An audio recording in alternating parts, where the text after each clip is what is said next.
சித்தார்த் அக்ஷரா, இன்னைக்கு நம்ம வெங்கடேச சுப்ரபாதத்துல 9வது பாட்டு பார்க்க போறோம். அக்ஷரா, இது ஸ்ரீராம ராம ராமேதி சொல்றியா?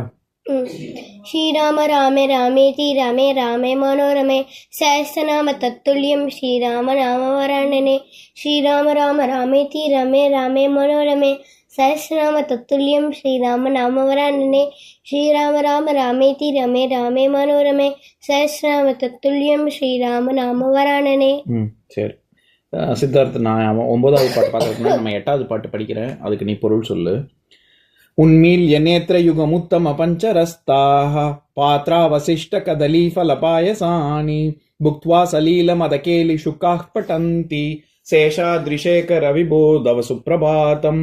இதுக்கு என்ன பார்த்தோம்? 2 கிளி இருக்கு, விஸ்வாமித்திரர் பார்க்கறாரு. சரி, கூண்டுக்குள்ள இருக்கு. அது ஒரு பழம் சாலட் சாப்பிடுது, ஃப்ரூட் சாலட். என்ன என்ன என்ன பழம்? கதலி பழம்னா என்ன பழம்? பனானா, வாழைப்பழம். அப்புறம் சாப்பிடுது. பாயசத்தை சாப்பிடுது. அது விஷ்ணுவோட புகழ பாடின்னு இருக்கு. Very good. சுக அப்படின்னா கிளின்னு பார்த்தோம். பட்டந்தி ஏற்கனவே நம்ம பார்த்தோமே, பிரம்மா. பாடம் நம்ம இப்போ தமிழில் பாடம்னு சொல்கிறோம்ல, லெசன், அதெல்லாம் இந்த பட்டந்தி. சுக எப்படி சாப்பிடுது? புக்துவா சலீலம் அத கேலி அதாவது கேல்னா விளையாடுது, சாப்பாட்டை வச்சு விளையாடி சாப்பிடுது. அப்புறம் சேஷாத்ரி சேகர விபோ தவ சுப்ரபாதம். சேஷாத்ரி மலையில தோன்றிய விஷ்ணுவே உனக்கு காலை வணக்கங்கள், இந்த காலை பொழுதே நீ கொடுத்தது தான் அப்படின்னு சொல்றாங்க. சரி, இப்போ 9வது பாட்டு பார்க்கலாம். முதல்ல பாட்டை படிக்கணும். தந்திரி பிரகர்ஷ மதுரஸ்வனயா விபஞ்சியா காயத்யனந்த சரிதம் தவ நாரதோபி பாஷா சமக்ரம சக்ருத்கரச்சார ரம்யம் சேஷாத்ரிசேகர விபோதவ சுப்ரபாதம். இதுதான் பாட்டு. இதுக்கு பொருள் பார்க்கலாம். தந்திரி பிரகர்ஷ மதுரஸ்வனயா விபஞ்சியா. இந்த பாட்டு முழுக்க விஸ்வாமித்திரர் நாரதரை பத்தி சொல்றாரு. நாரதர் எப்பேற்பட்டவர் அப்படின்னு வர்ணிக்கிற பாட்டு தான் இது. சரியா? தந்திரினா இது நாரதர் கையில என்ன இசைக்கருவி வச்சுட்டு இருப்பாரு? நாரதர் புல்லாங்குழல் வச்சுட்டு இருப்பாரா? அது கிருஷ்ணர். ஆமா, கிருஷ்ணர் தான் புல்லாங்குழல். ஆனா சுப்ரபாதத்துல நாரதர் அந்த குரு ராமரை பத்தி பாடிட்டு இருப்பாரு. விஸ்வாமித்திரர் ராமரை எழுப்புறாருமா. அப்போ எப்பேற்பட்ட விஷ்ணுவின் அவதாரம் தான் நீ அப்படின்னு விஷ்ணுவை பத்தி தானே இந்த முழு பாட்டுலயும் நம்ம பார்த்துட்டு இருக்கோம். அப்போ அங்க விஷ்ணுவை எப்ப பாரு புகழ்ந்து பாடுறது யாரு? நாரத முனி தான். அதனால நாரதரை பத்தி சொல்றாரு இந்த வரி, இந்த ஸ்டான்ஸால. சரியா? நாரதர் என்னப்பா இசைக்கருவி வச்சுட்டு இருப்பாரு கையில? 2 முக்கியமான இசைக்கருவி 2 வச்சுட்டு இருப்பாரு. கிட்டார் வச்சுட்டு இருப்பாரா? வீணை. கிட்டார்லாம் இப்ப வந்தது. அந்த காலத்துல வீணையும் யாழ்னு ஒரு கருவி, இது 2 தான். சரியா? அது ஒண்ணு. இன்னொன்னு கர்த்தால் அப்படின்னு ஒரு இசைக்கருவி. நான் அதை உங்களுக்கு சும்மா பாட்டு போட்டு காமிக்கிறேன். இந்த ஒரு பையன் வாசிக்கிறான் பாருங்க. இந்த சும்மா இது ஒரு 10 செகண்ட் பாருங்க.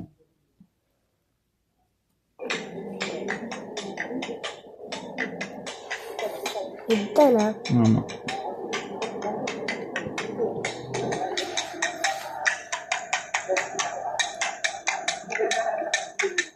இது இந்த கேட்டுச்சா அந்த இசைக்கருவி?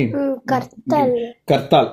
அதாவது கரம் தளம், தாளம், கையை வச்சு தாளம், கை தட்டுறோம்ல, அந்த மாதிரி கட்டையை வச்சு தட்டுறது. ஆமா, 4 கட்டை இருக்கும். இடது கையில 2 கட்டை வச்சுப்பாங்க, வலது கையில 2 கட்டை வச்சுப்பாங்க. ஒரு கட்டையை இன்னொரு கட்டையோட இடிக்கும் போது ஒரு சத்தம் வரும். அந்த சத்தத்துல 3 சத்தம் தான் பிரதானமான சத்தம். க த ரெண்டையும் அடுத்தடுத்து உடனே தட்டும் போது த்ர அப்படின்ற சத்தம் வரும். இந்த க த த்ர இந்த 3 சத்தத்தையும் வச்சு வர்றதுனாலதான் அதை கர்த்தால், அதாவது கரம்னா கை, தாளம், அதை கையை வச்சு தாளம் போடுறது. அதனால அந்த இசைக்கருவிக்கு பேரே கர்த்தால். இந்த கர்த்தாலை வச்சு நாராயண நாராயண அப்படின்னு சொல்லின்னு இருக்கும்போது அந்த கர்த்தால் சத்தம் கேட்கும். அதுக்கப்புறம் வீணையும் வாசிப்பார். இப்ப நம்ம இந்த பாட்டுக்கு வருவோம்.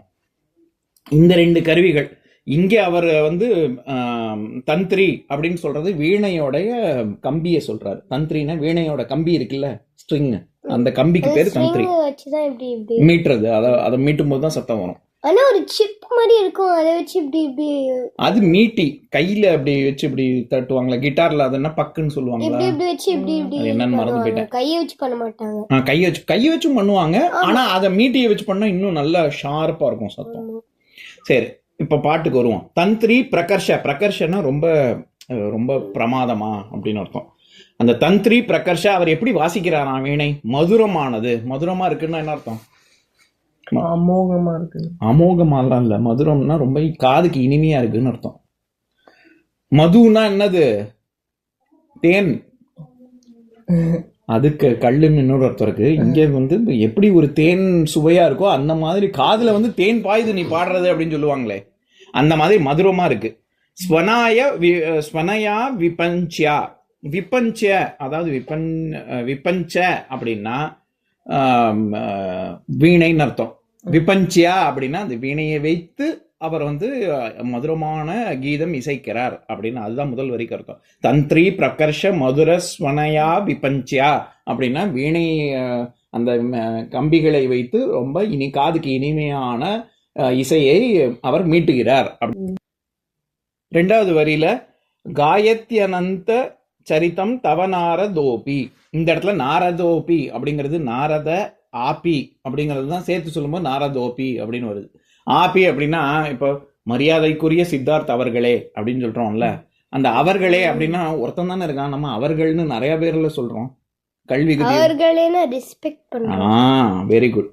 அது வந்து அவர்கள் அங்க கல்விகுதி வந்து நான் இதுல சொன்னேன், உங்கள்கிட்ட சொன்னேன்னா என்ன ஞாபகம் இல்லை எனக்கு, இல்லாட்டி கமராமாயணம் சொல்லும் போது சொன்னேன் நான் தெரியல. அதாவது கல்விகுதி சொல்றது குருக்கள் அப்படின்னு சொல்றோம், ஒரு குரு தான் வராரு சுவாமி, ஆனா குருக்கள்னு சொல்றோம், அது மரியாதையை குறிக்கிறது. அந்த மாதிரி இங்க நாரதோபி ஆபி அப்படிங்கிறது மரியாதைக்குரிய நாரதர் அவர்களே அப்படின்னு சொல்றாங்க. அவர் என்ன பண்றாராம்? காயத் அனந்த சரித்தம். நம்ம போன பாட்டிலேயே நம்ம சரித்தம்னா பார்த்துருக்கோம், ஞாபகம் இருக்கா? சரித்தம்னா என்னன்னு இல்ல உனக்கு தெரியுமாமா? சரித்தம்னா என்னன்னு? அதாவது ஒரு திரிவிக்ரமாதி சரிதம் விபுதாஸ்துவந்தி அப்படின்னு பார்த்தோமே. இது வாமனாவதாரம் தொடங்கி எல்லா அந்த வரலாற ஹிஸ்டரின்னு அர்த்தம். சரித்திரம் அப்படின்னா ஹிஸ்டரின்னு அர்த்தம். அப்போ இவர் விஷ்ணுவோடைய சிறப்பம்சங்கள், அவருடைய வரலாறு, அவர் என்னென்னலாம் மனித குலத்துக்காக பண்ணினாரு அப்படிங்கறது எல்லாத்தையும் இவர் பாட்டா படிக்கிறாரு அப்படின்னு சொல்றாரு. புரிஞ்சுதா? இப்போ இந்த பாட்டுல என்ன சரித்தம் வருது? காயத்யனந்த சரித்தம். கா அப்படின்னு கானா அப்படின்னாலே பாடுறதுன்னு அர்த்தம். அதனாலதான் கானா பாட்டு அப்படின்னு சொல்றோம்ல. காய் அப்படின்னாலே பாடுறதுன்னு அர்த்தம். சமஸ்கிருதத்திலையும் சரி ஹிந்திலையும் சரி. இங்கே காயத்யனந்த அனந்த சரித்தம், முடிவே இல்லாதது. அவரை பத்தி பாடிண்டே இருக்கலாம், பொழுது போறதே தெரியாது. அனந்த சரித்தம் தவ நாரதோபி, நாரதர் பாடுறாரு. மூணாவது வரி பாஷா சமக்ரம் அசக்ருத் கரச்சார ரம்யம். அதாவது நாரதரை வந்து திரிலோக சஞ்சாரி அப்படின்னு சொல்லுவாங்க. சஞ்சரிப்பது அப்படின்னா எல்லா இடத்துக்கும் போறதுன்னு அர்த்தம். 3 லோகங்களுக்கும் அவர் அப்படி கண்மூடி கண் திறக்க நினைச்ச நேரத்துல அப்படி அவர் எந்த லோகத்துக்கு வேணாலும் அவரால் போக முடியும். அதனால திரிலோக சஞ்சாரின்னு சொல்லுவாங்க. சரியா? அதுல சார அப்படின்னா எல்லா இடத்துக்கும் போறதுன்னு அர்த்தம், 4 திசைகளிலும் போறது அப்படின்னு. அதனால இவருடைய இந்த பாட்டு பாஷா சமக்ரம் அசக்ருத். கிருத் கர்னால என்ன அர்த்தம்? செய்யறது. Very good. கர்னா செய்யறது, கிருத் அப்படின்னா செய்யறது, அசக்ருத் அப்படின்னா அடிக்கடி செய்யறது, திரும்ப திரும்ப செய்யறது. சரியா? பாஷா சமக்ரம்னா எல்லாம்னு அர்த்தம். எல்லாம் இந்த மாதிரியான எல்லா சரித்தத்தையும் அசக்ருத் அடிக்கடி திரும்ப திரும்ப, கரச்சார ரம்யம் அவர் எல்லா 4 திசைகளிலும் எப்பொழுதுமே பாடிக்கொண்டிருக்கிறார் அப்படின்னு சொல்றாங்க. அந்த பாட்டு எப்படி இருக்கான்? ரம்யமா இருக்கு அப்படின்னு சொல்றாங்க. ரம்யமான என்ன அர்த்தம்? ரொம்ப சூப்பரா இருக்கு, ரொம்ப காதுக்கு கேட்கிறேன், பிடிச்ச மாதிரி இருக்குன்னு அர்த்தம். ராமருக்கு பேரே ராமர்னு ஏன் வந்ததுன்னா பிடிச்ச எல்லாம் ரம்யமானவன் ராமன். புரிஞ்சுதா? ராமருக்கு ராமர்னு ஏன் பேருன்னா எல்லோராலும் விரும்பத்தக்கவன் அப்படின்னு அர்த்தம். எல்லாருக்கும் பிடிக்கும். ஆமா, அதனாலதான் ராமர்னே பேர் வச்சிருக்காங்க. அந்த மாதிரி இந்த பாட்டுல அசக்ருத் கரச்சார ரம்யம் அப்படின்னா திரும்ப திரும்ப அந்த பாட்டை பாடி எல்லாருக்கும் பிடிக்கும் விதமாக பாட்டை இவர் இசைக்கிறார், பாடுகிறார் அப்படின்னு சொல்றாங்க. 4வது வரி உங்களுக்கே தெரியும். சேஷாத்ரி சேகர விபோ தவ சுப்ரபாதம். அதுக்கு என்ன? சேஷாத்ரி மலையிலேருந்து தோண்டி வந்த விஷ்ணு ம். நல்லா இருக்கட்டும். அவர் நல்லா இருக்கட்டும். நீ அவரை வாழ்த்துறியா?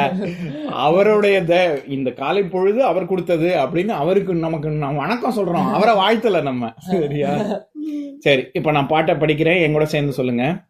தந்திரி தந்திரி பிரகர்ஷ பிரகாஷ மதுர மதுர ஸ்வனாய விபஞ்சியா ஸ்வனாய விபஞ்சியா காயத்யனந்த ஜயத்யனந்த சரிதம் சரிதம் தவநாரதோபி தவநாரதோபி பாஷா பாஷா சமக்ரம் சமக்ரம் அசகிருத் கரச்சார ரம்யம் அசகிருத் கரச்சார ரம்யம். சேஷாத்ரி சேஷாத்ரி சேகர சேகர விபோ விபோ தவ சுப்ரபாதம். தவ சுப்ரபாதம். இன்னொரு நாள் இன்னொரு பாட்டு பார்க்கலாம்.